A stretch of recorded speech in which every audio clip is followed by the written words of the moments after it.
All right, man. Happy Sunday. Today's March the 9th. We have we are spring. We have sprung forward. Man, the year is moving on nicely. And welcome to the 411 Sports World Show, the Sunday edition. I'm Mr. 411. Hot Tub Tony's in the building. And What's going on, everybody? what up? What up, Tub? And we have a special analyst on today, friend of the show, and he's been on multiple times for Outside the Box, our boxing show. Uh, Jason, and so Jason Martin is here in the building. We're gonna break down the Tank and Tank versus Roach fight and some other boxing news. So wanted to get his take on that. Hey, make sure you hit the subscribe button, the like, the share. The sharing is caring. We have a new YouTube page here, so make sure you go to. You have to type it all together, one long word. The 401 Sports World, 401 Sports World Network on YouTube. So make sure you just type it in just like that. 401 Sports World Network on YouTube.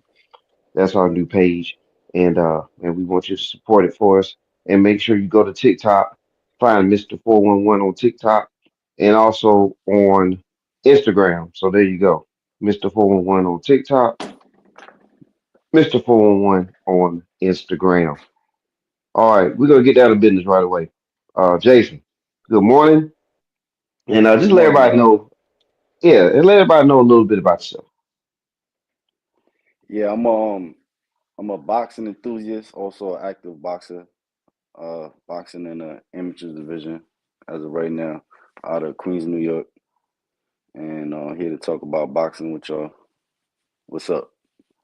Hey man, appreciate it, man. Glad you're on, man. Hey, I'm a huge boxing fan, and I was intrigued by the fight between Roach and Tank.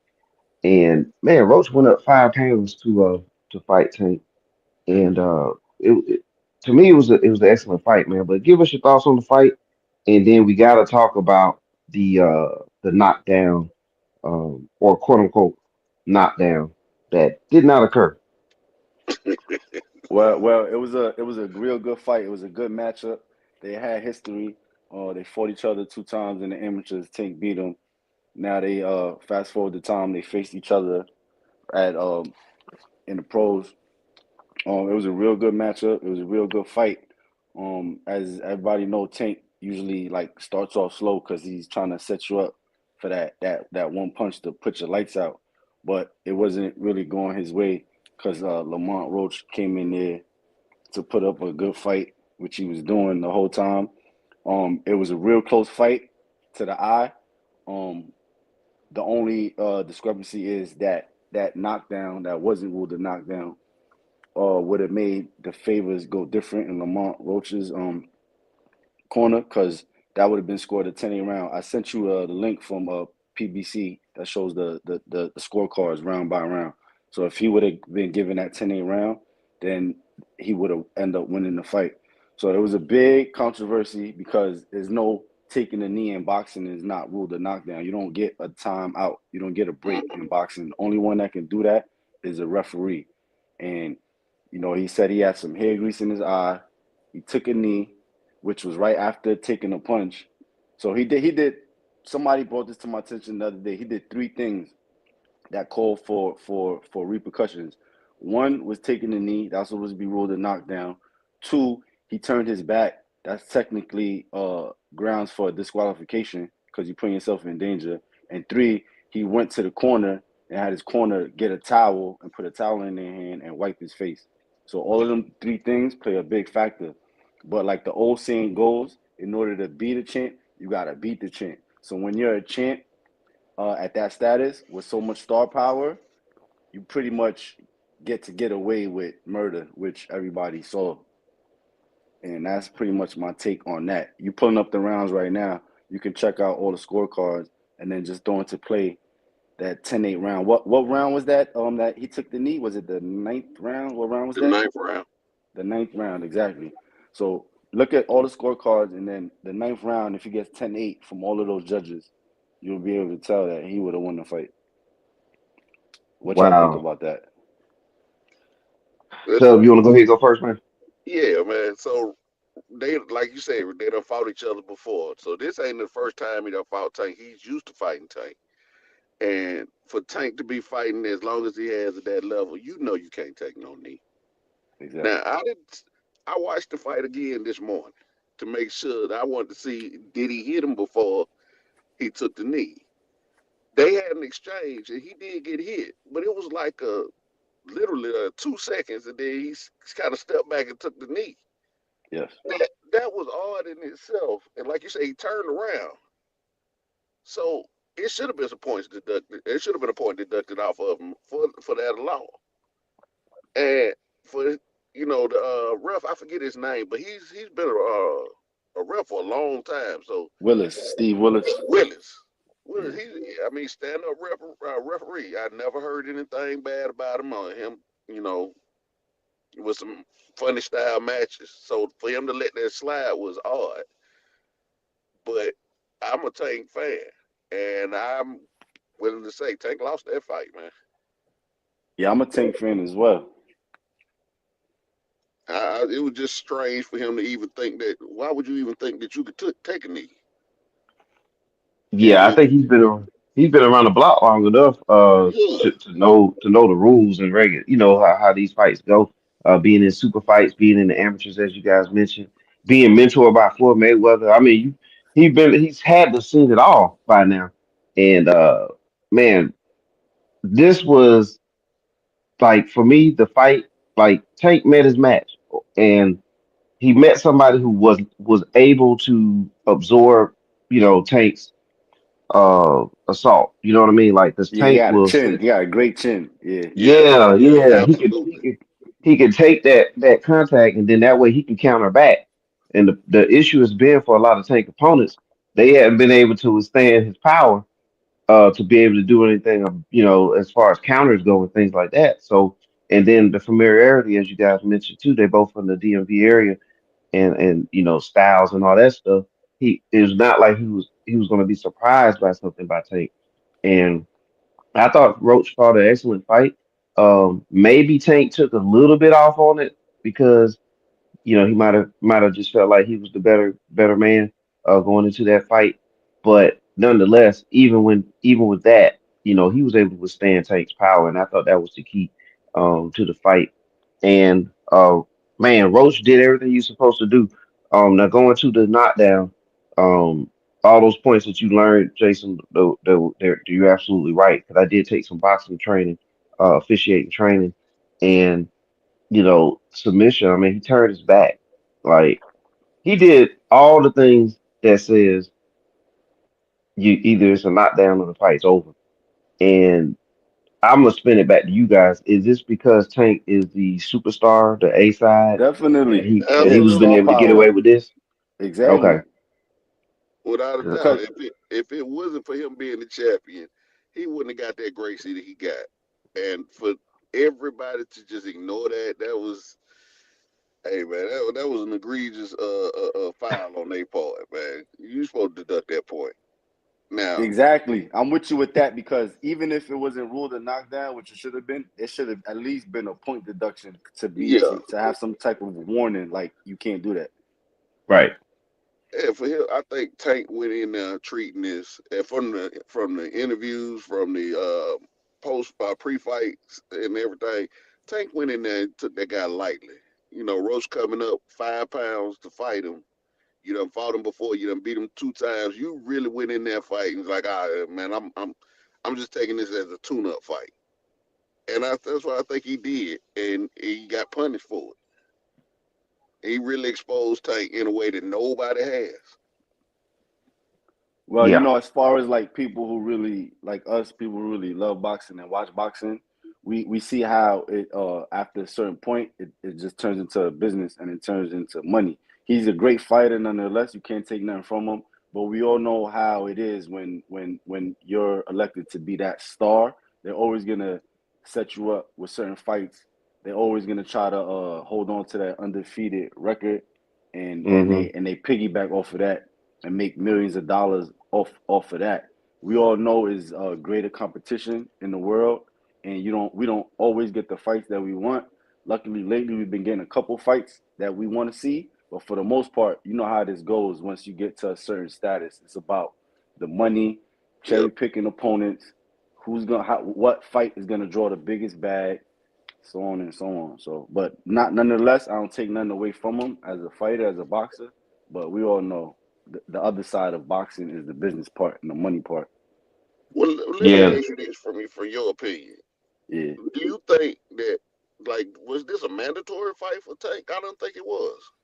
Nah, it wasn't a mandatory. It was more like he knew it would sell, and he knew like the whole DMV area, Baltimore, DC, that whole DMV area, it would be a big popular fight. Mm-hmm. And I just think he knew it would be a good draw because it's like borderline knowing it's a great fight, knowing it'll generate some money, but then knowing I could beat this guy too because I beat him before in the amateurs. Yeah.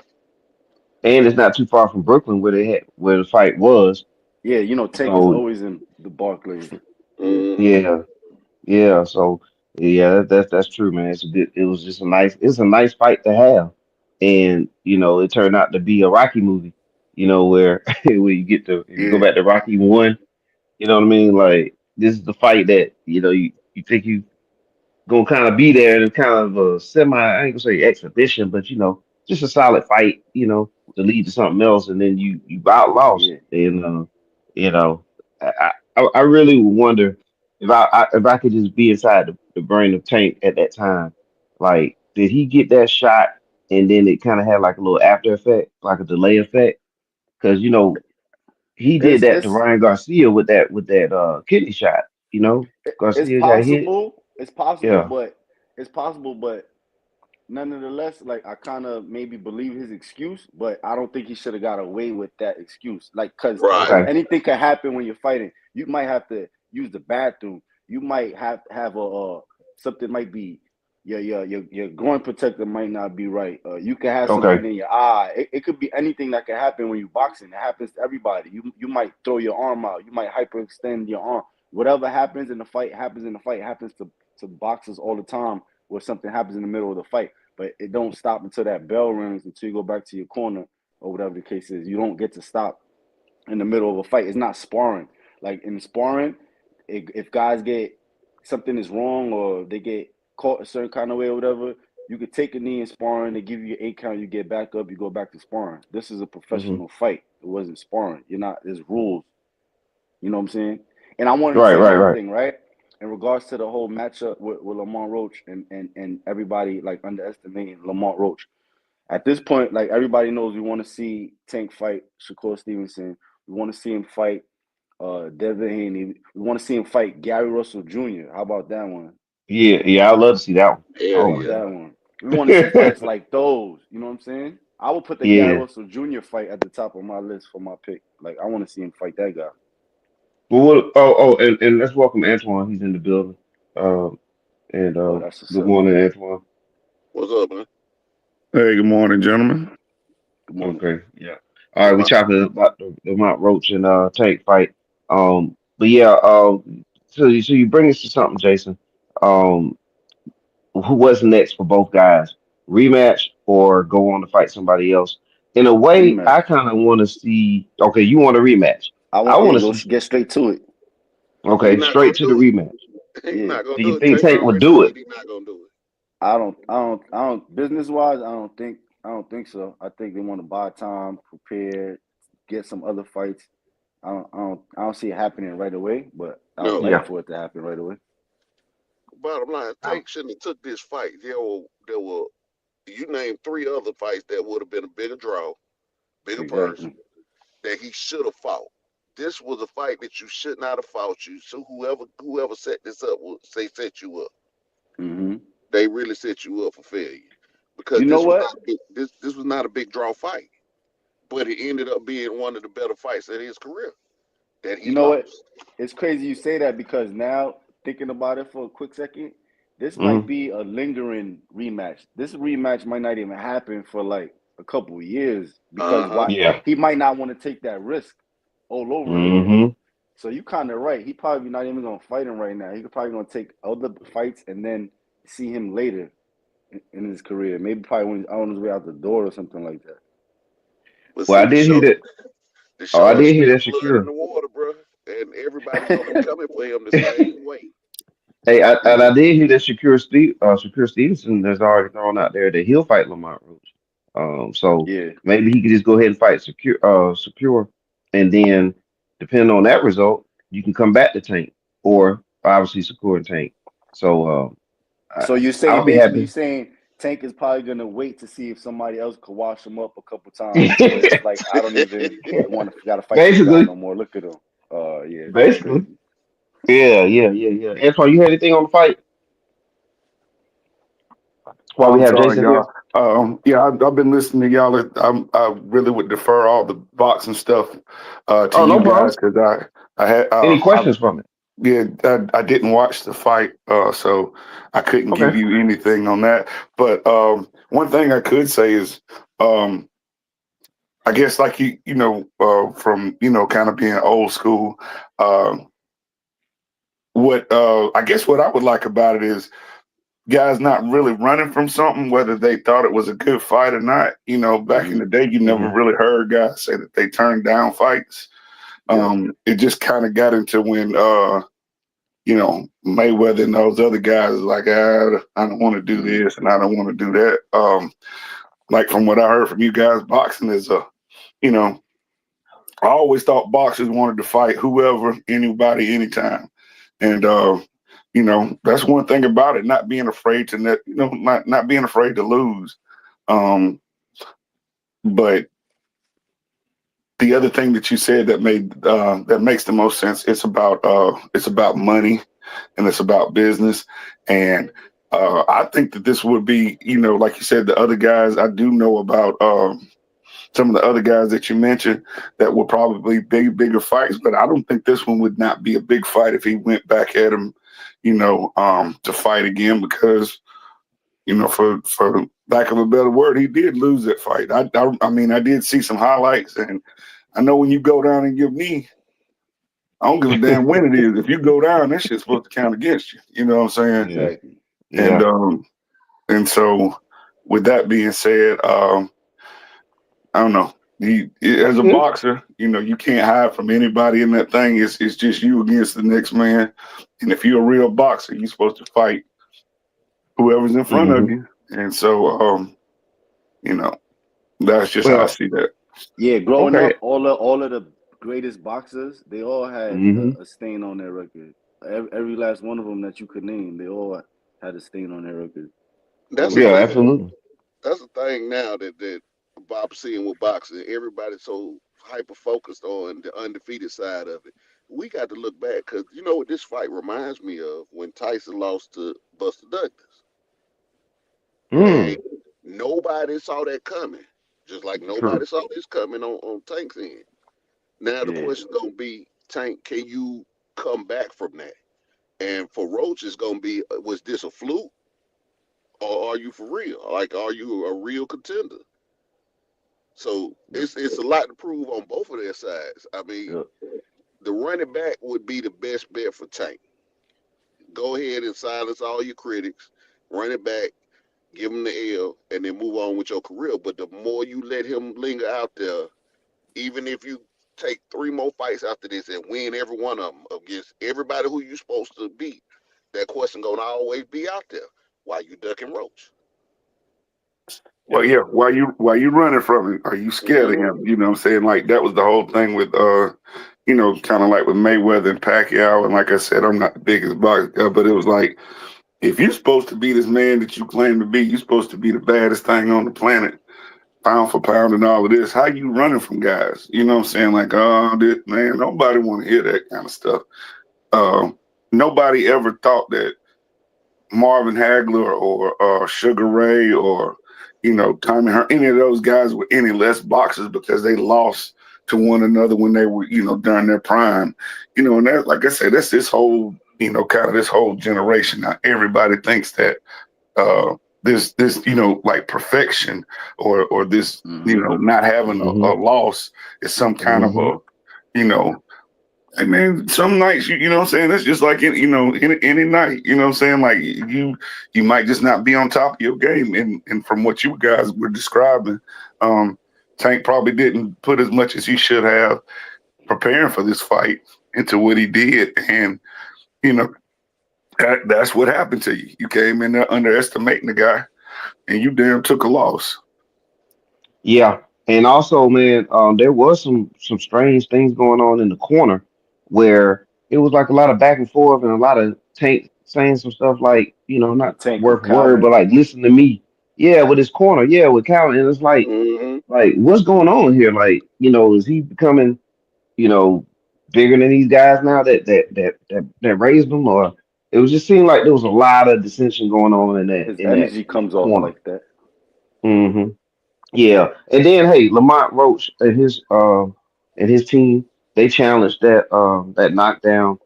They lost the appeal. Yeah. So the fight's going to remain a draw. And hey, in a strange way, this is probably good for him because now he has the controversial fight. His name comes up a lot more, and he can now draw some other fights. But before you get out of here, Jason, Hmm. let's talk about since you guys have talked about this. Hey, we want to see guys fight. Go back to the days of Hagler, Hearns, Hmm. and Leonard and all these guys fighting each other. Um, Hmm. Dana White and Head Turkey Allah Sheik, the TKO conglomerate, which is basically UFC, PBL, and WWE. Um, that parent company TKO is now forming a boxing league. Hmm. Don't know how the promotion is going to be named and exactly how it's going to go, but they have appointed Dana White to be the point person for this. He's done the UFC model, and I believe he was saying that he's going to try to go with that type of model for boxing. So, do you guys like this option? Do you think it's going to really fix the things in boxing that we want to see? Yeah, I'm open to it. There's something else to add on to everything that's been going on lately. So we'll see where they take it. And I heard them saying something. I don't know if I'm wrong, but I heard them saying something where it's going to be like tournament style, where certain people are forced to have to face each other. It's like Hmm. is that am I accurate or am I kind of off with what Yeah. I'm saying? No, you're heading in the right direction. Yeah. Yeah, I heard Dana White took out a sheet and it was describing how they were going to run the league and how it's going to force everybody to face each other or And something of that nature. Yeah, Yeah. go ahead. that's that's a real good thing, and that's a good point you brought up because I like what the Saudis have done with every sport that they've stepped in.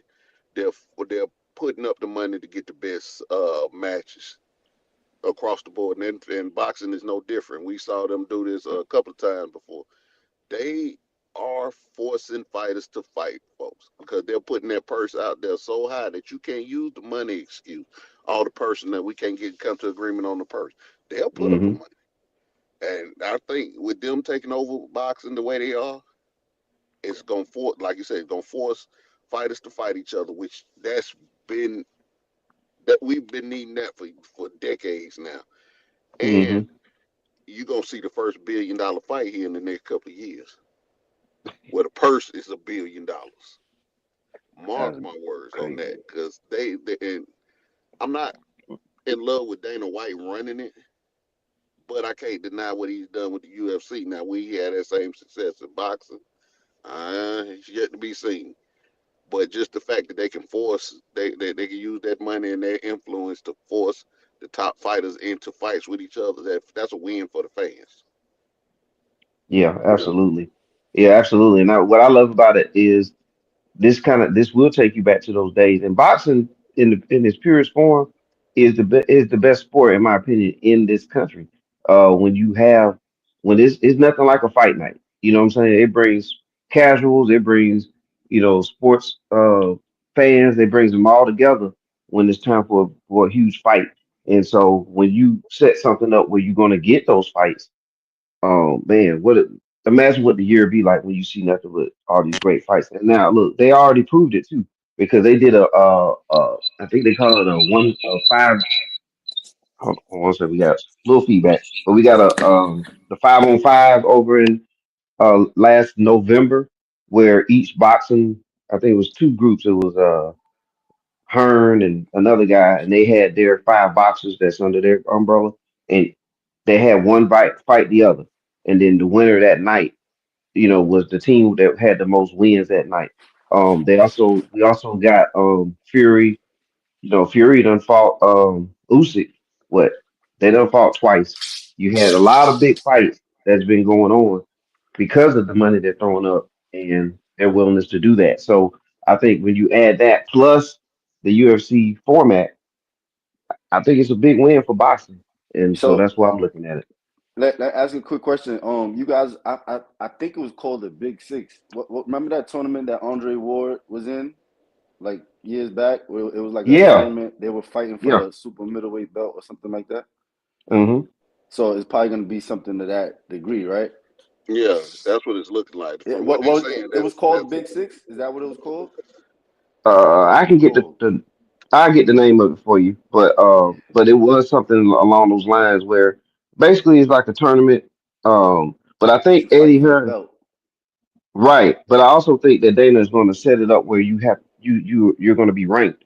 So kind of like how it is now, where they have the rankings per weight class. But Hmm. it's gonna be like you're gonna have to fight to move your way up the ranking in the weight class to get to the top. And of course, they're Yeah. gonna incentivize the champion.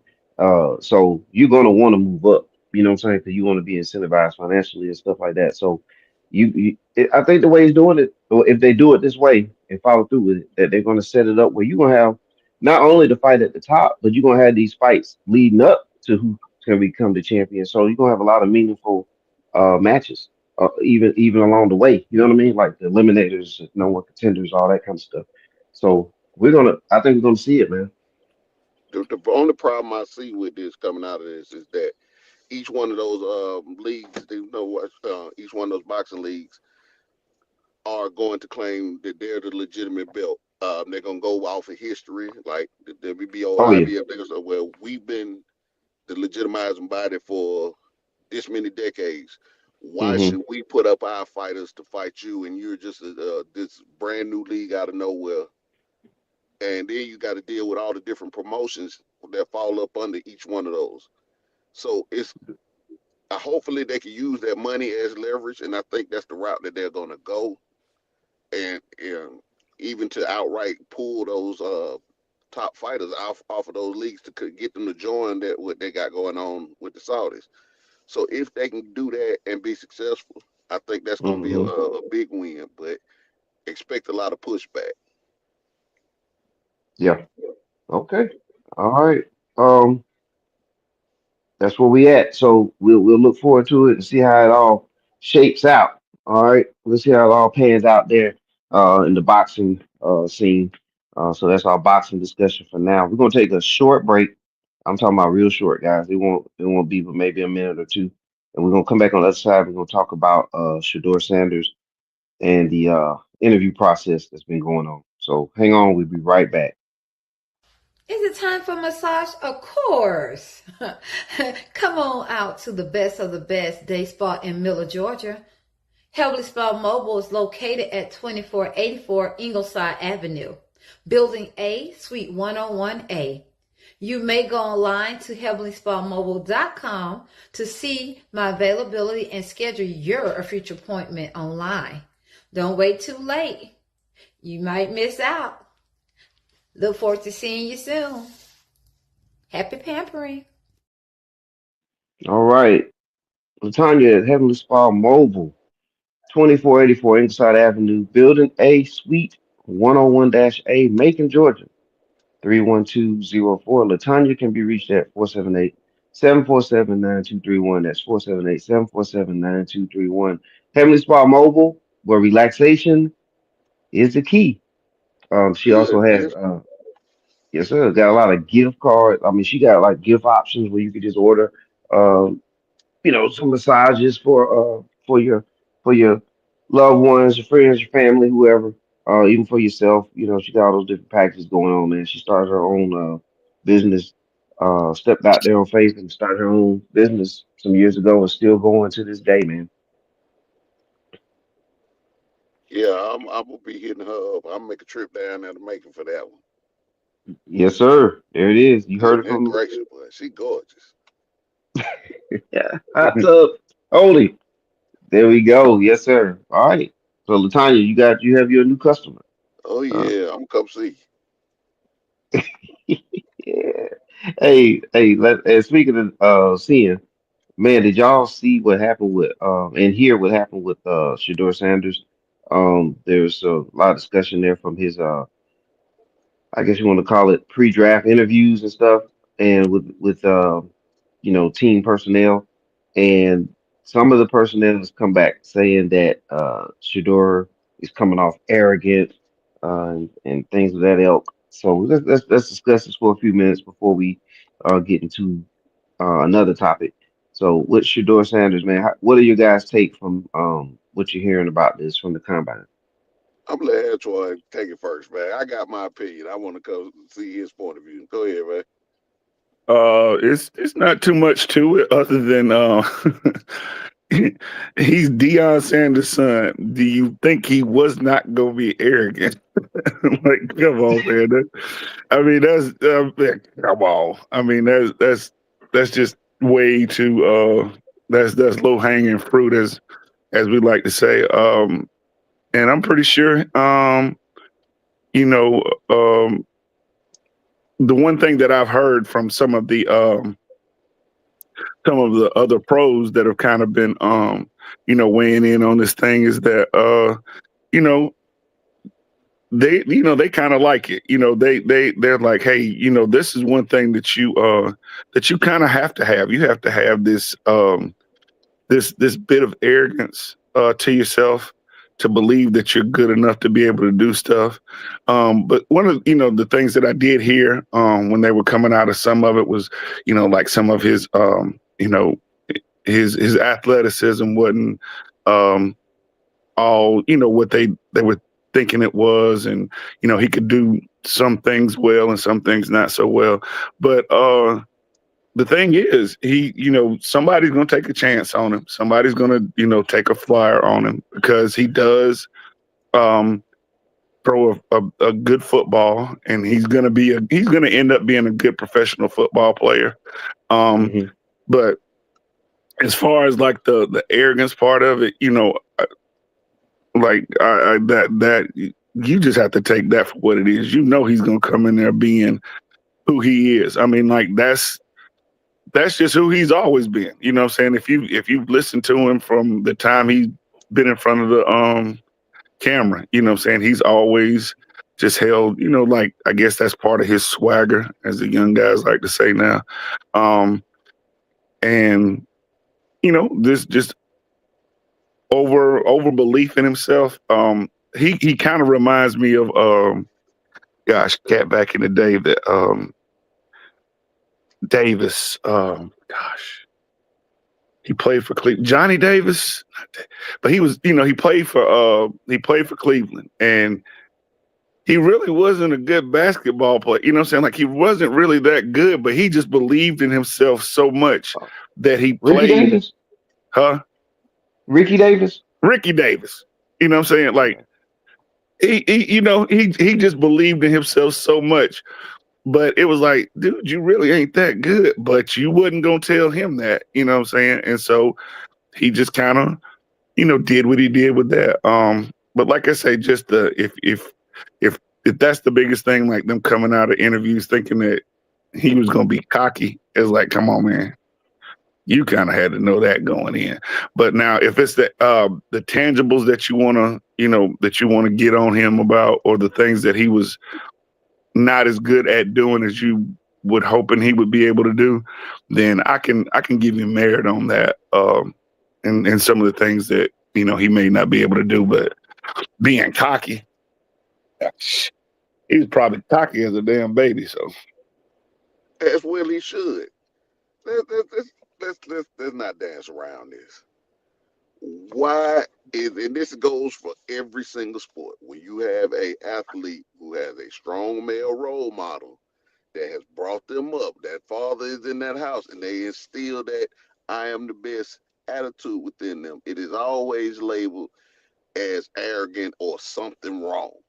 They did it with Tiger Woods. They did it with the Williams sisters when they came in there. They did it with the Ball brothers.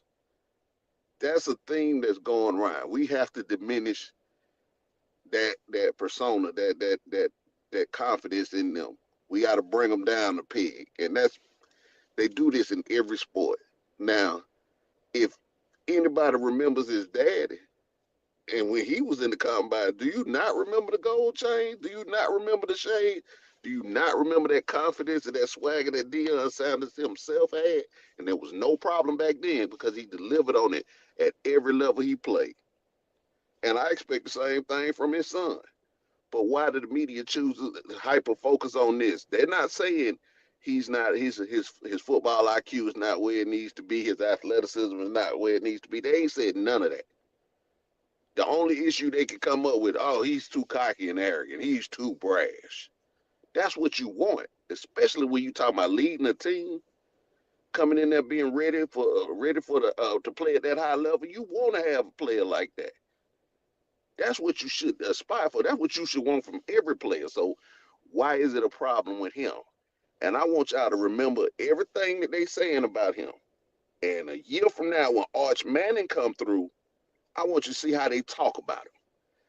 And I'm gonna tell you what they gonna say. Oh, he's football royalty. He comes from the famed Manning family. Never mind, Archie Manning was trash, and I said it, trash. But Peyton worked out, Eli worked out. Archie Manning was trash.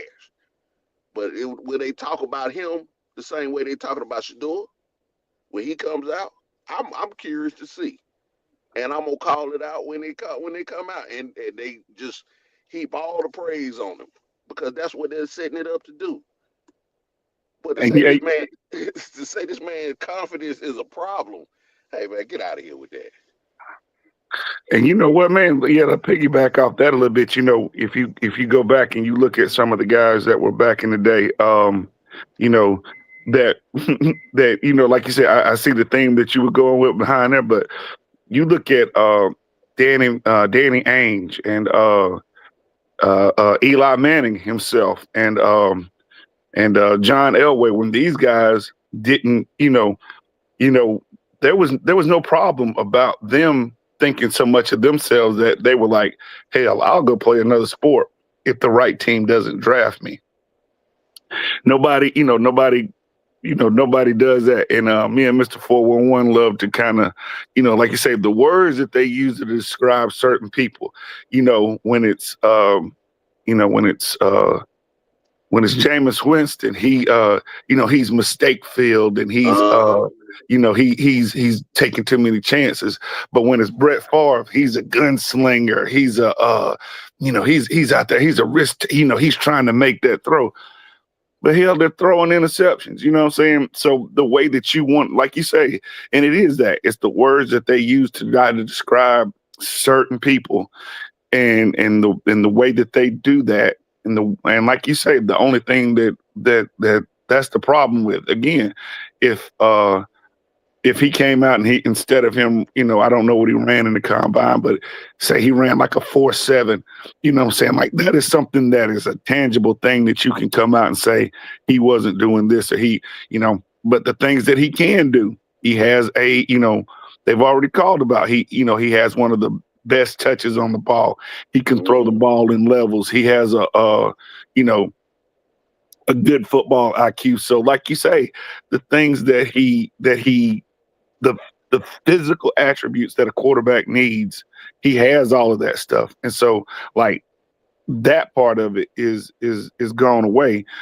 And so now, like you said, now you're left with, I mean, come on, Baker Mayfield. You mean to tell me Baker Mayfield went into a interview and you don't think that he's brash, thinking that he's better than what he is? You know what I'm saying?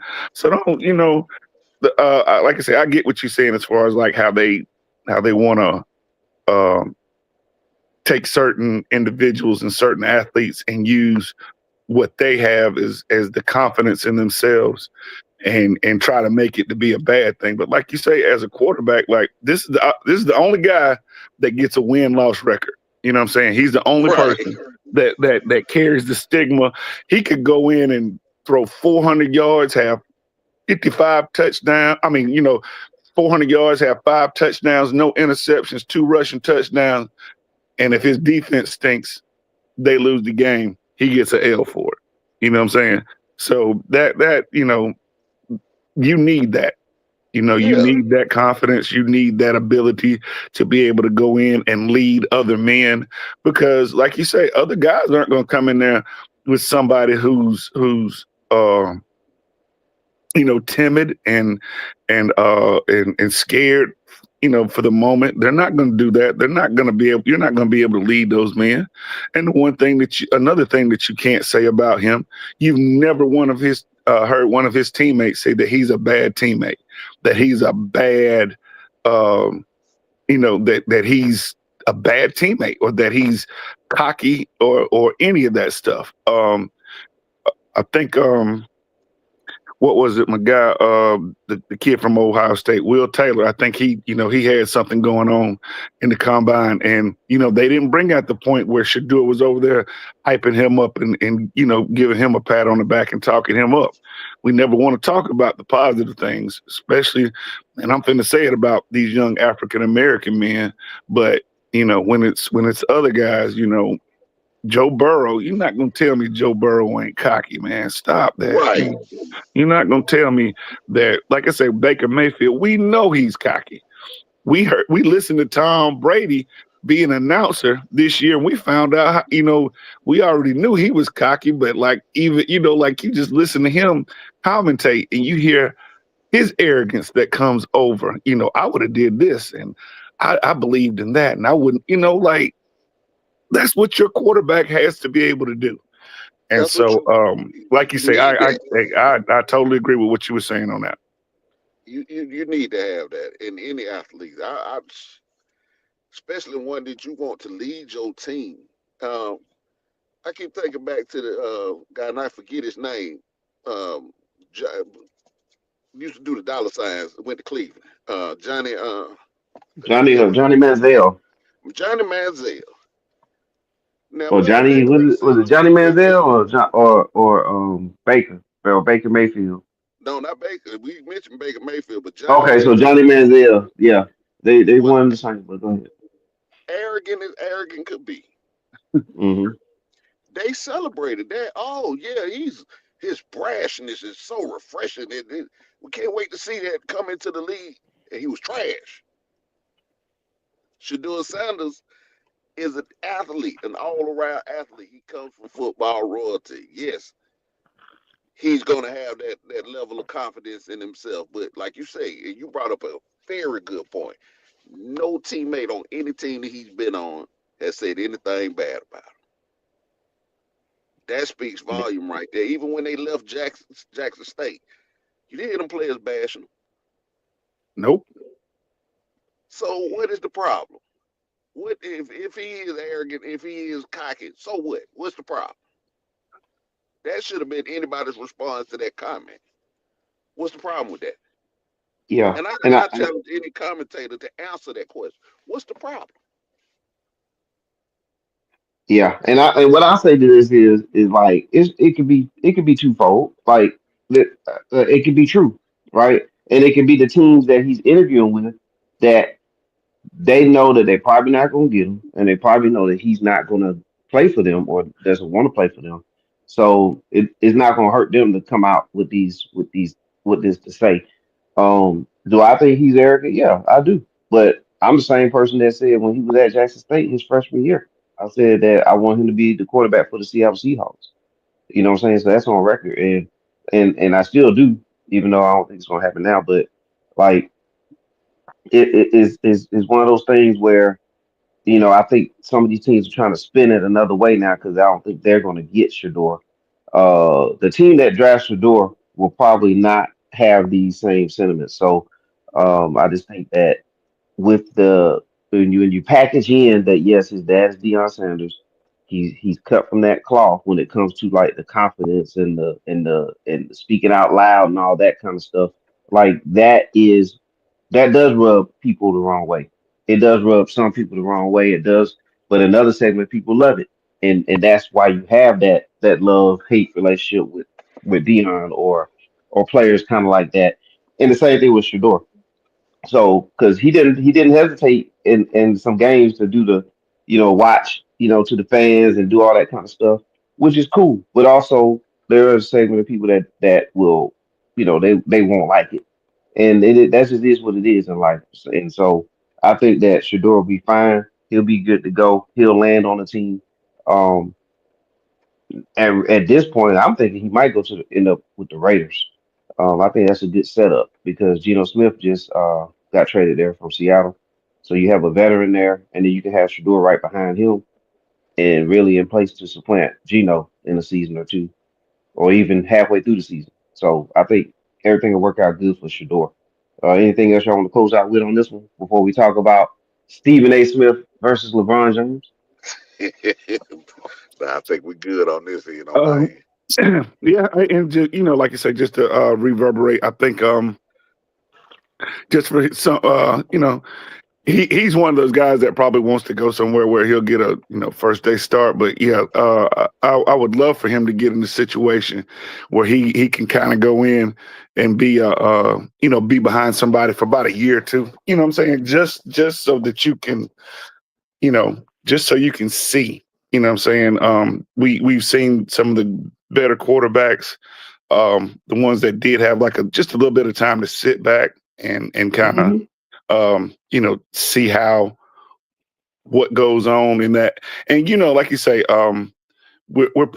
he probably already understands how to be a professional, but you're still going to have to get into that whole mode of being a professional and doing that portion of it. And so Yeah. like I said, and I'll go on, and like I said, we want to move on, but man, I remember kind of getting on to him early, especially early in his college career, and he Yeah. made me eat my words. He really did. He grew, and Hmm. he is now I think he's still probably behind Ward. Is probably you know the number one quarterback in this draft, but I think he'll be a great professional. And like I say, it's always the words that certain people like to use Yeah. to describe people. So Yep, absolutely, man. So yeah, we're gonna track it and we'll see where Shador lands, and then we'll go from there. Because at the end of the day, that's all that matters is that one team that he's with, and Right. we'll take it from there, guys. Man, great topic there, great discussion on that. And picked up a lot of good things from you guys on that. So we're gonna take one more break, and then when we come back, we're gonna talk about Stephen A. Smith versus LeBron James. Can't wait to get you guys' opinion on that. All right, hold tight.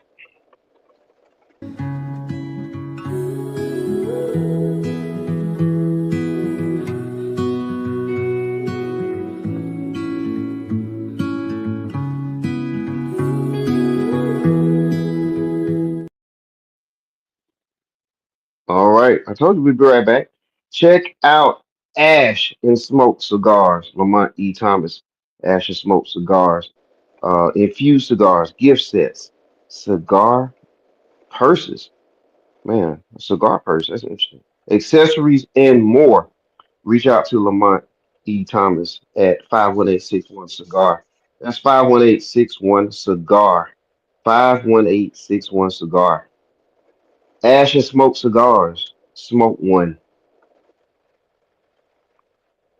All right, guys, let's talk about it, man. Um, Stephen A. Smith versus LeBron James. All right. LeBron James confronted Stephen A. Smith. It was during the timeout live game. Knicks and Lakers, or Knicks at the Lakers, and he came over, confronted him, and a lot of the way the social media is, is out there, and everybody have their cell phones, etc. out, and there was some things said. Basically, get keep my son's name out your, mouth, and there was some bad words used and all this stuff, right? And mind you, LeBron James is 6'8", 250, 60 pounds. Um, those who remember Carmelo, they're about similar size. Okay, so he's basically a power forward. Um, Stephen A. Smith is like I don't know, 60 plus years old, maybe 6 foot tall, and just to give you like the bout sheet there between the two. And so like LeBron gets in his face and really gives it to him because there were some things that Stephen A. Smith said about Bronny James. And for those who don't know who Bronny James is, that's the son of LeBron James Jr. And he is a Laker. He's an NBA player. He signed an $8 million guaranteed contract. He goes two ways. He plays on the G League team at home games mostly, and then he comes up and sits on the bench and gets some spot minutes here for the varsity team, the LA Lakers. And so Stephen A. was throwing out stats and kind of going back to that. He's in the league because of his dad, but it's getting kind of ridiculous, so on and so forth. And so, LeBron James decided to leave his bench during the timeout and confront him, Stephen A. Smith, live, in that situation. So, gentlemen, want to get your thoughts on it, and we'll just spin the block on it. So, want to kick us off there, Hot Tub? What's your thoughts on this with Stephen A. and LeBron? So twofold on this one for me. As a father, I understand. I understand why LeBron did what he did as a father. Now, as a teammate, as an observer of the game, as somebody with an opinion, you ain't doing your son no favors by by pulling the stunt that you just pulled, because now it look like it is what it is. Meaning Mm-hmm. that whole your whole being in the league is based off nepotism. We know this.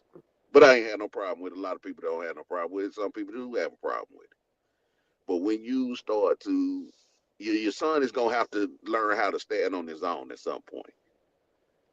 And he gonna have to be able to absorb that criticism. He can't run to you to fight his battles for him, because what happens when you retire and he's left out there defensively? He's gonna have to either sink or swim.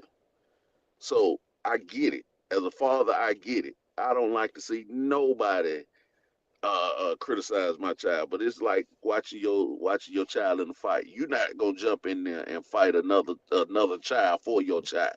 You shouldn't. And that's the same rules apply to this. You can't jump in there. Bronny gonna have to come up on his own. He's gonna have to stand up on his own 2 feet and address all that criticism and either play better or lead the league. But you ain't doing them. You hurting him right now.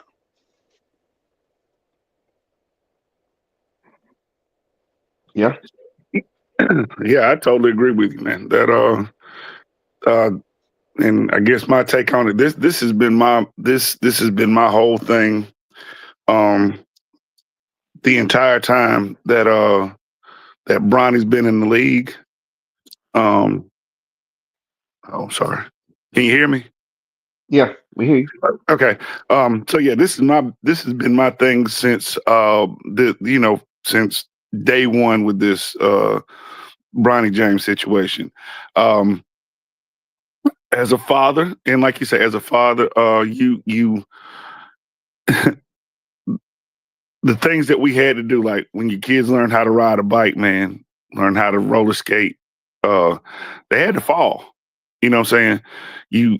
At the beginning, you wanted to kind of go in there and grab it, but the thing was, you had to let them fall to understand how to stand up and do it the right way, because you couldn't pedal for them. You can't do any of that stuff for them. And so my thing is, first, uh, as a professional basketball player, you don't stop and leave a huddle in the middle of a game to do anything. You know what I'm saying? Now, if it were a fan being obnoxious and, doing something, you get the referee to address the situation and you do that. You're a professional basketball player in the middle of a game. That isn't a place for you to address what was going on with your son. That is, you know, who nobody else is going to be able to get away with that. And so for LeBron to do that shows the level of arrogance on his part in the first place. would he allow his teammate to do that? You know what I'm saying? If that were Austin Reeves, would that be okay for him to do that? No. And so LeBron having that arrogance to be able to do that in the first place is I can't, you know what I'm saying? And I won't just get into all of that about that, but that's not what you do as a professional in the middle of a game. If you want to do that, if you want to confront Stephen A. Smith and you want to do it in front of the cameras and all that stuff, do it at the very end of the game. You know what I'm saying? And you do that because this to me was calculated. It had a calculated part to it because like you said, he knew where he was and he came out and he made this big scene about everything. And like you say, he's cursing the man and he's trying to play, this big intimidator guy, which we know LeBron ain't that. LeBron ain't no kind of tough guy whatsoever. None of it. That's the part about me too, that dude, you're not tough. You're not a tough guy. You're not one of those, you're not like a Charles Oakley kind of cat, you know what I'm saying? Or you're not that dude. So for you to come in and try to use your physical stature to intimidate a news analyst for giving his honest opinion about what he felt your son was doing. And the thing is, you put your son in this position. You got him drafted. You got him, everybody's talking about, well, the 55th pick. Why is he on the 55th pick? When did the 55th pick have a damn draft party? You know what I'm saying? He had a whole damn draft party. Good point. He had a draft party. When did the 55th pick have a draft party? So don't get up and when these things that you made come to fruition happen, I want to play with my son, and you made that happen. You got him on my basketball team, which I'm a Laker fan, so you got him on my basketball team, and then instead of letting him do what he's supposed to do, hey, you're right. Hey, give him a leg up. You know what I'm saying? Hey, and again, if I don't really knock that part of it, even though I kind of did. But hey, you get a chance to get your son drafted, and you have that kind of influence. Of course, we're gonna do that as dads. That's hey, we're fine with that. And hey, first night of the season, you get him in there for a few minutes, the dad son thing. Okay, we get all of that nonsense. But this boy is in here getting minutes when he can't do crap in the G League. You know what I'm saying? It's like when is anybody else doing this kind of stuff? There isn't anybody. There isn't anybody that's in the G League that if they're getting NBA runs, they're earning it. You know what I'm saying? They're earning this time. They're being able to do something. They're either a defensive asset, an offensive asset, or you know what I'm saying? They're doing something. They can come in, rebound. They got some size to them. There's something that they're being able to do to contribute to helping their team. And this young man is averaging 1.4 points, 0.4 rebounds, and 0.4 assists. So he hasn't earned anything. He has not earned it. And so when somebody, which that is Stephen A's job, that is his job to critique those type of things, because again, it is something that is a glaring fact. Why is it that nobody else is doing this? Why else is it that nobody else is getting this kind of a benefit that isn't named LeBron James Jr.? And again, when somebody comes in, and we may not all know the rumblings of the things about that, but if I were somebody that, I done worked my way up. I had to bust my butt to, like you say, I might not have got drafted, and I went to Europe, and I had to work my way from Europe to get into the G League, and I worked my way through the G League, and I'm sitting back here, and I'm trying to feed my family. You know what I'm saying? I'm trying to get this contract to get that $8 million contract to secure the rest of my family's future. And I got a kid that's coming in here who has never been the best player on any team he's been on. He's never been the best player on his high school team. He was never the best player in the year he was in college. He had no business getting drafted, but we go back to he got drafted. And now when somebody is calling you out, and LeBron was talking about keep my son's name out your mouth. It wasn't so much about his son as it was about you. You're the one doing this crap. You're the one who's putting him out there on the floor. You're the one that has the influence to do that.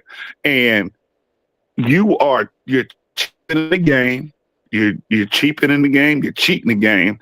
And again, to me, it's a lot of, like I said, the guys that had to work for that stuff, the ones that are working, that are trying to get that stuff, it's like you spit in their damn face. It's like, I don't care what you did.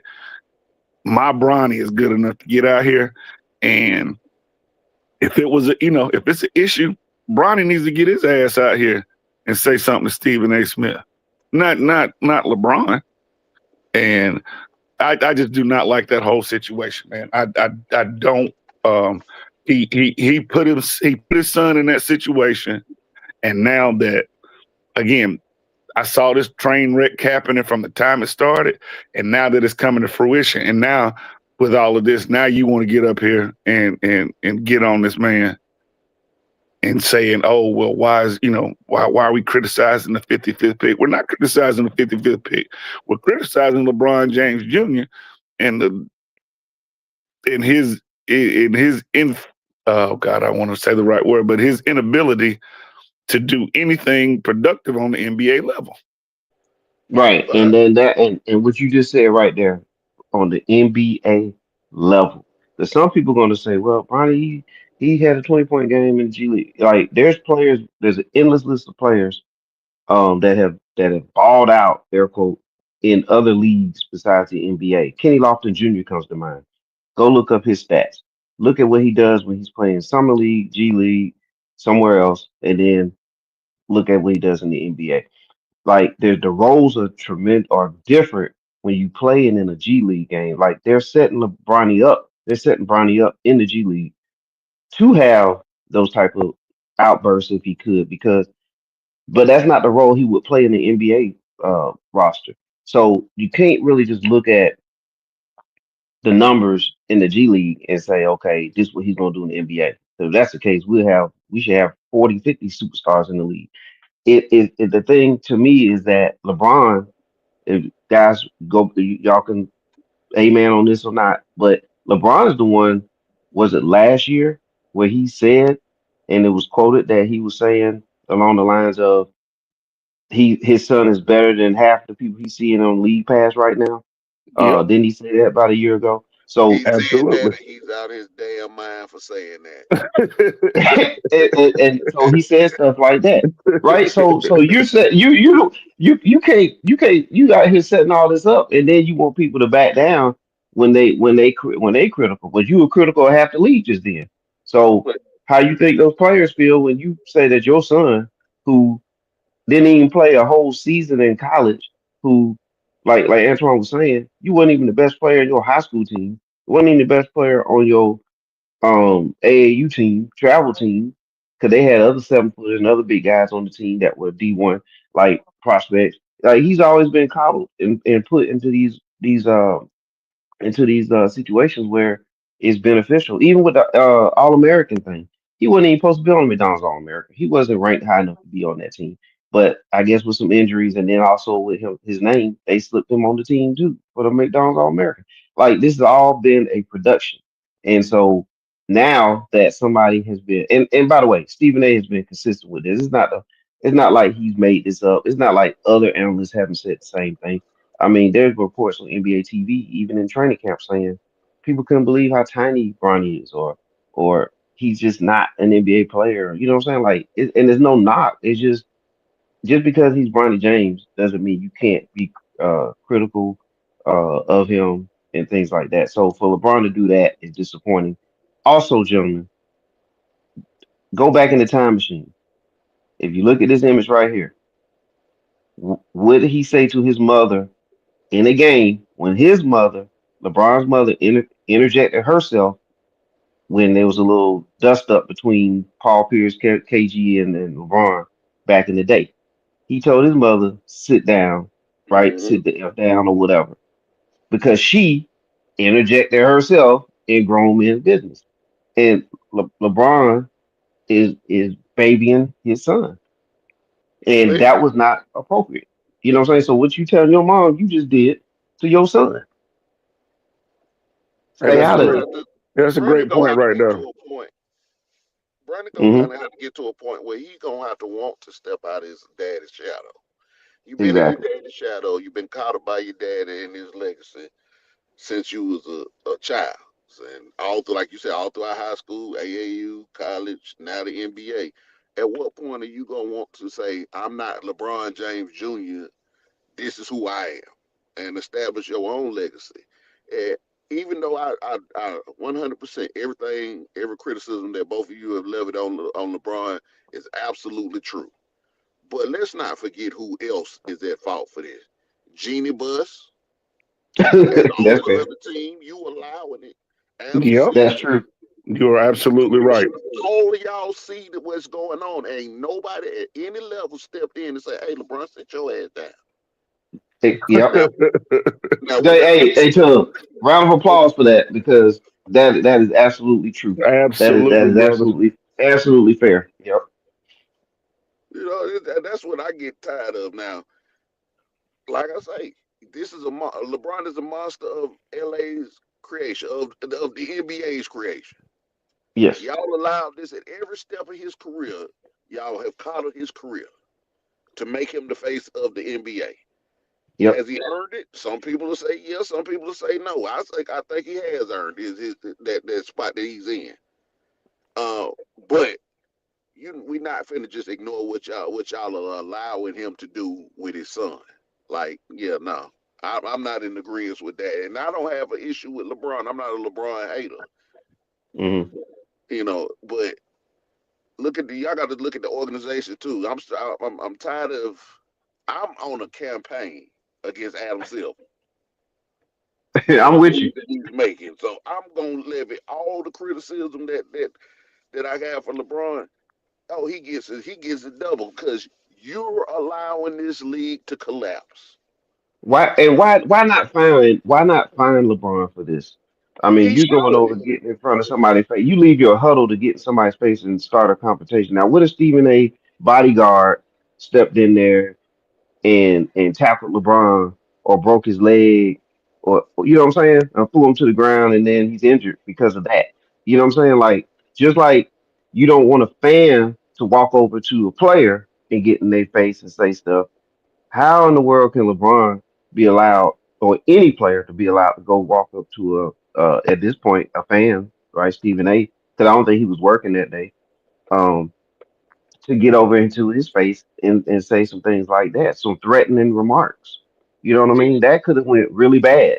yes, and that's why I say the league need to be held responsible for it. You putting okay. I'm gonna take it out of Stephen A. Smith is a journalist. Yeah. So you mean to tell me the journalists can't be safe from being threatened by the players? Mm. It should be all out campaign against not just LeBron, but the Right. league itself for not protecting the journalists that criticize them. Yeah. Now, however you feel about Steve, I do have my issues with Stephen A. Smith. I do. I do not like him, but he ain't wrong on this one. And I wouldn't have went Yeah. on there and issued no apology. I'd have doubled down and say, Adam Silver, where are you at to protect the journalists? Is this what we doing with the league right now? This look, Yep. man. Like I say, it's a bigger issue than just LeBron protecting Bronny and the antics going on in L.A. Right, This and is that's just what that's indicative of the league right now.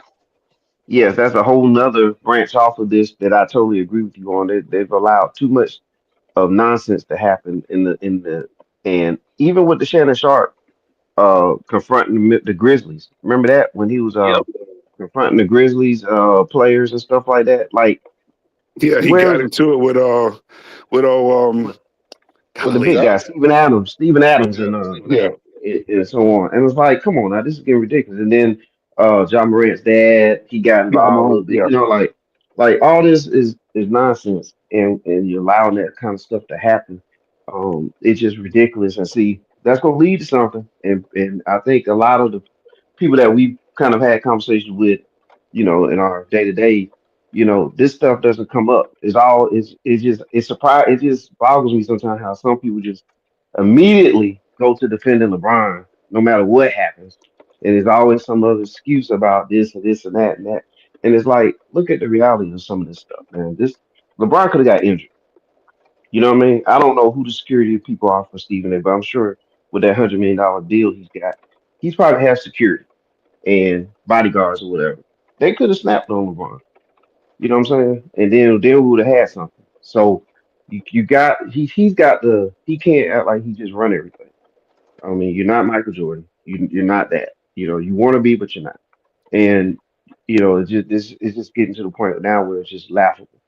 Um, but hit dogs will holler. You see that on the screen. And that's what we basically have right now.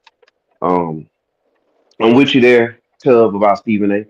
There's a lot of things I don't like about him or agree with, but yeah. he started to change his tune over the years. He's been a little more critical of LeBron than he used to be. Uh, Kind of taking skip role. You know what I'm saying on LeBron over the last couple of years, if you will. And I think LeBron just don't like that. Now, because think about it this way: if all we was hearing about Bronny was how great he was and how he's progressing and how he's going to be the starting guard for the Lakers one day, we wouldn't get this. You know what I'm saying? We wouldn't get, hey, stop heaping so much praise on my son. You know what I'm saying? Like, stop overhyping him. You wouldn't heard a word from LeBron. So this is just a bunch of mess. And we're And gonna find out what's next. We're gonna find out what's next for LeBron because he'll come up with some other excuse later. And Especially some kind of injury or uh, something's gonna come up. yeah, and what you said, hot tub man, that does make a lot of sense. Adam Silver, where is he? I mean, ever since this, ever since the Malice in the Palace, like that has been one of those things where, uh, the interaction between what happens in the stands and what happens on that court has, that thing has always been. Ever since then, it has been, you know, that doesn't tolerate. You know what I'm saying? That doesn't get tolerated uh, from the fan perspective of it, and it absolutely should not be tolerated from the NBA player. Um, like I say, like when they have rowdy fans and all that stuff, they go and direct that. This was, I mean, in my biggest thing, man, this was, we're in the middle of a game. We're playing a tough New York Knicks team. Um, and this is a game, and this is what you do. You decide in the middle of a damn game that you want to have a freaking uh, AAU moment. This is almost high school like crap. You know what it I'm saying? Like is. Hmm. where you have parents that are addressing, you know, players and all of that stuff. I mean, you claim to be one of the greatest of all time, and you find this point, like this is where you want to come uh and submarine a guy, you know what I'm saying? Because like I said, I'm pretty sure Stephen A wasn't like he wasn't prepared for that kind of stuff. And uh I got a partner, man. He was like, man, nah, he was checking him on spot, man. That's some, that's gangster. No, bro, that is there's certain things as a professional that you can't do. Now, if that's like if that's a pickup game, and like But this ain't that. This is professional level basketball. Your son is a professional. And again, if Bronny was if Bronny was a 35-point scorer in high school, and he got to college, and he was the Pac-10 freshman of the year and maybe the Pac-10 player of the year, and somebody drafted him, and then you getting on him because he's LeBron's son, then hey, absolutely, you have I would get that then if he was struggling and somebody just banging on him at that point. This boy ain't did nothing to deserve none of the stuff he's got. And then when somebody's calling again, it wasn't about Bronny, it was about LeBron. And that's what he was telling him. Like, stop doing this, man. Stop doing this to the league, because you're the Hmm. one that's doing this. And like you said, Tony, Jeannie Buss has her part to carry in this, because at some point in time, somebody just has to tell this joker no. You know what I'm saying? Like, Exactly. somebody has to tell him, no, you can't just do what you want to do and get away with it. And because I mean, he's babied, he's cried. Um, I mean, as a Laker again, man, I you can tell me what you want to, but I swear he had something to do with that Kobe and Chris Paul trade. Not, he probably didn't get it all out in the front, but if Kobe had a teamed up with Chris Paul and Dwight Howard, LeBron might not be looking at no championships. Um, Exactly. Yeah, and that was so David Stern. Yeah, and that was Stern. that was Stern starting it, and like you say, Silver sitting back. Like you say, man, he's got to be able to get out and say, we're going to suspend LeBron for 3 games. Mm-mm. We're not going to Yeah, have that. You know what I'm saying? It yeah, needs to be something stiff. It needs to be something um, harsh, and it needs to be on him, because what happens the next time? You know what I'm saying? yeah. Hey, when Gilbert Arenas' son makes it to the NBA, or when Or Bryce James. Anthony, when Carmelo Anthony's son gets into the NBA, and Hmm. these guys, he's in there year two, and he's not doing as much as he possibly can, and they start banging on. So now, you know, we But we what gonna about let Bryce those, James? yeah, yeah, because hell, if we see that, hell, Bryce is actually better than Dan Bronny, so we Bryce, know Bryce could actually we know he's win. gonna damn make it to the NBA. And Yeah, so, he'll be a what's lottery gonna pick. happen? Yeah, when that happens, Yeah. They're Hey, hey, the one guy that did put the brakes on LeBron was Pat Riley, and then you see where LeBron went. yeah, He he packed got his out of bag. there. So yeah, so it can be taken care of. You just gotta have the people with the backbones to do it. And obviously our Jenny Buss, our Lakers brass don't. You see Adam Silver doesn't. He's letting the players just kind of run this league into the ground. Because it's really, it's tough, man. But we'll see what we'll see what the league tries to do. They're gonna just let it slide. Then it's gonna be you open the floodgates. But I think all three of us agree that LeBron was out of pocket on this. Um, Now, did Stephen A. do anything wrong? Let's just go ahead and kind of put that on the table too. Did he do anything wrong in your eyes? not in this one situation. Has Okay. Stephen A. done anything wrong in the past? Yeah, a whole lot. But he's not wrong on this one. On I'm this not one. gonna Okay. bash Stephen A. for this. Yeah. Okay. I agree with you on that because, like I said, My, I believe he came out with stats and he was like he didn't make up anything and also he's on record like for years and years and years. He said LeBron is a philanthropist and a great father and great family man and all this kind of stuff. So it's not like he's been trashing LeBron as a person. This is just a basketball topic that he's covering, and you should be able to handle that. If you can't handle it, man, this league ain't for you. And I wish we had some of the Bron boys on here, the ones that love to, the ones that love to, all three of us are being way too rational, and so like that doesn't go well for what you call it. But this is one of them times you want one of them Bron boys to get on there and tell you some of this irrational ass thinking that they like to have. They won't Again, do it. their their They won't biggest do it. 'Cause their they don't biggest want to thing come is on. like is They wouldn't well, want to do it. I mean, no, they're not gonna do it, man. That they want to say that it was um why are we picking on again? Why are we picking on the 55th pick? We're not picking on the 55th pick. We're picking on LeBron James. And again, I think that's where a lot of the focus kind of got. He's using Bronny. True enough, he's using Bronny.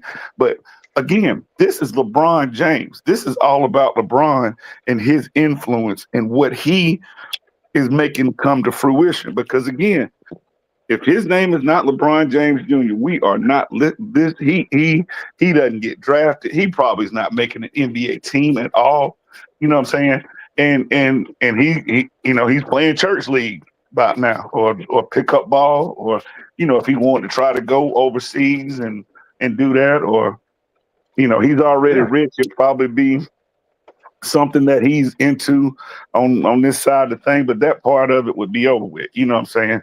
Um, but this is just like I say, this is nonsense. And when you get those guys and the ones that want to argue that other side of it, that somehow Stephen A was out of line because he's picking on a guy that wasn't drafted that high. No, he's doing his job, and he's why why is anybody else getting? Why is he getting in the games? That's the thing. It's like you got guys, and we were kind of pointing at one of the things that you had posted up 411 about you know you got guys that get incentives and they get they get more money based on the things that they can do when they're in there getting time. And you've got somebody, and whether it's 4 minutes, 10 minutes, 6 minutes, whatever it is, he's taking minutes from somebody somewhere. Well, he may, it may not be the necessarily the 4 minutes that like let's just say Dalton Connect, you know what I'm saying? Instead of him getting 18 minutes one night, he's only getting 14. You know what I'm saying? And like, well, that doesn't make a big of a difference. Bull crap, because if he can average a certain thing or get so many minutes logged or so much that's going on, then he's probably incentivized to get those hmm things. And now again, it goes back to the stuff that's not out here in the front. Man, you messing with my damn money. You know what I'm saying? And this guy ain't got no business being out here with us. And he's taking money out my pocket, or potentially taking money out my pocket, just because his daddy wants, him to have the hoop dream of his life. And okay, LeBron, you want to do that? Go buy you a damn NBA team and put him on it. But get him off my damn team. And yes, sir. Yes, sir. that's probably the type of conversation going on in the locker rooms right now. We're not privy to what's going on behind the scenes, but I'm Yeah. pretty sure this causing some division in that locker room. Oh, of course Oh it yeah. is. Yeah. The stories will come out, especially when LeBron retires. There's gonna be a lot of stories that's gonna drop. Believe that. It's And gonna be a and lot of stuff that comes out. A lot of truth is gonna start spilling. Post LeBron's career. and not only in the NBA, but you got to think about like the same way that you say that he's kind of being set up, like the G League teams. You know what I'm saying? Like you got guys in there now. Again, these guys are busting it trying to make it. They're like that money isn't the same thing as the NBA money, and it's like I'm trying to get a $8-10 million contract, and I can't get there because LeBron is using this as a damn uh as practice for his son, and NBA training for his damn son. Hey man, this is we're gonna keep an eye on this and see where it goes. And lastly, Stephen A. Smith, the reaction. Um, I personally think Stephen A. just he took the high road on this one. The tough guy image that he's been putting up and portraying for all these years, here was an opportunity for him to slam LeBron, and he took the soft road the way out for me. Um, because LeBron was definitely out of pocket for confronting him like that and really ambushing him. You know what I'm saying? Like I remember there was a time when Kobe Bryant and had issues with Stephen A. Smith, but he called Stephen A. Smith. He texted him. He said, "Hey, before you go back on the air, say another thing." And he had a lot of expletives with it, a lot of cuss words and stuff. But he used to say, "Get on the phone with me." You know what I'm saying? We gotta talk. And like But that, Kobe that's is a tough handling guy, it right. That's handling it correctly. right? Um, do what LeBron did. Again, took the soft way out, took the easy route where he probably think that's gonna happen. But then the camera's gonna show him being this tough man. But like that's an example. One way of handling it like a man, and another way of handling it like whatever you want to say. So we I can't remember my LeBron, man's you name get up a there in thumbs down on Detroit. this. I can't remember my man's name up there in Detroit, but he's like the one that like I say, LeBron has tried to be this tough guy. He was the one that like a box. Damn, what was his name? Oh gosh. And LeBron What you bowled him mean? in the mouth. And From Isaiah Stewart. yeah, that Negro did not want not 15 milliseconds of that boy. You heard me. Yeah, His ass got the hell on when he saw that he was bleeding in the mouth and he was trying to yeah, get to LeBron. LeBron didn't yeah. put on him. You know what I'm No, saying? LeBron didn't he wasn't no tough guy then. You know, yeah, He he, one of he them tough guys. uh-uh. Neither what? Neither him nor Stephen A. Smith. Both of them just. Yeah, At both. least LeBron kind of quiet with his. Stephen A. You just a loudmouth. You Yeah. loud yeah. mouth every time you've been pressed by a player because this is not the first time Stephen A. been Right. pressed by a player. But every time you get pressed, you fold. Yep. So if you can't Yep. stand on what you said, hey man, don't say it. Now I Yeah. agree with you in this situation. Brandon deserved all the criticism. If anybody should have been stepping up to Stephen A., it should have been Brandon. And hell, Yeah. if Brandon had done that, I'd have had a little bit of respect for him. Yeah. Well, he ain't no pushover. All right, young man, you did what you supposed to do, Yep. but you didn't. You let your dad handle your business. And That's he's an like, adult. right, If people didn't understand, he's a grown man. He's an adult, and he's got a guaranteed NBA contract. So he's a grown man. He is a NBA player because he has a NBA contract. Yes, he yeah, plays in the G League, but that's just part of his little thing is that he go back and forth. But he has a guaranteed $8 million deal. Somebody who barely played, you know, a part of a season in college, and had heart issues to get guaranteed money. Like none of this adds up. All this, well, it does add up. It all adds up to LeBron setting this up. So, Yeah. so yeah, yeah. So like you gotta take care. You gotta handle this yourself. You're a grown man, and LeBron needs to let his son do that. Hey man, you're a grown man. You're in the league. You're in this position. I helped you get there, but you got to stand up for yourself. You know what I'm yeah, saying? Like that, and that would have been cool. Now LeBron got a problem with it. What he hearing here, he can come talk to me. You know what I'm saying? And I'll tell him this. I'll tell him this to his face. You know what I'm saying? So I'm not gonna pull Stephen A. I'm not gonna back out of it. So like this is the issue. But again, go back to Stephen A. Like you said, hey man, stand on this and blast this guy for a whole month. Blast him to the season over with yeah, because he shouldn't yeah. have done that. He shouldn't have walked up on you like that. And you should let everybody on the ESPN and all these networks know that LeBron handled this in a cowardly way. And I would say it just like that.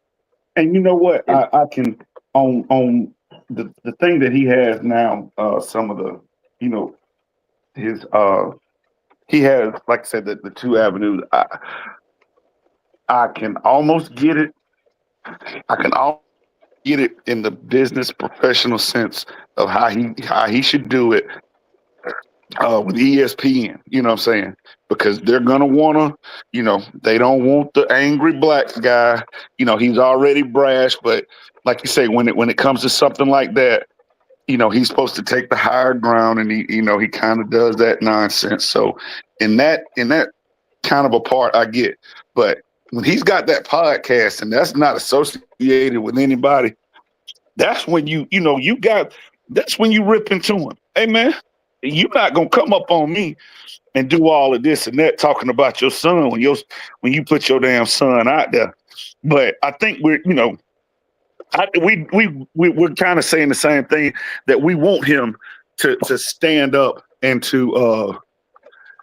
and when it's time to be that tough guy that you like to be when you're talking to Doggy and all those guys, when you have all the control on your show and you talk big on that.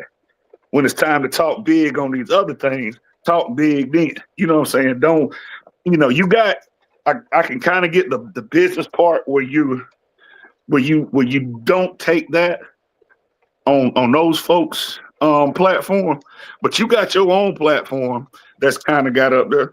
Man, you better dig into that Negro's ass. And I don't know who you think you are, but you the one did this crap.